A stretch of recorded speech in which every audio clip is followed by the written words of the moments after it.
আমার নবী, পেয়ারা নবী এক ইহুদির কাছ থেকে জব কিনেছিল, জব, বার্লি, যেটা দিয়ে রুটি বানায়। ওই জবের দাম দেওয়ার টাকা পয়সা নবীর কাছে ছিল না, ফলে নবী ওনার একটা পোশাককে মর্গেজ রেখেছিলেন, মর্গেজ, বন্ধক, যে এখন এটার দাম দিতে পারবো না, কয়েক কেজি বার্লি নিয়ে যাই আর বন্ধক হিসেবে আমার জামাটা রেখে গেলাম, যেই দিন দাম দিব ওই দিন জামাটা ছুটাই নিয়ে যাব।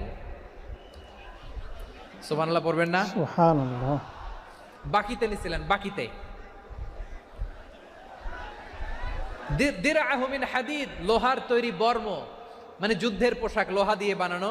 বিশ্বনবী বললেন, কয়েক কেজি জব দাও, টাকাটা পরে দিব, এখন টাকা নাই, বন্ধক হিসেবে, মর্গেজ হিসেবে আমার জামা রেখে গেলাম, যখন টাকা দিব জামা ছুটায় নিব। আওয়াজ করে বলতে হবে সুবহানাল্লাহ। এ থেকে বোঝা গেল অমুসলিমদের সাথে ফিনান্সিয়াল ডিলিং করা যায়, অর্থনৈতিক লেনদেন করা যায়, কেনাবেচা করা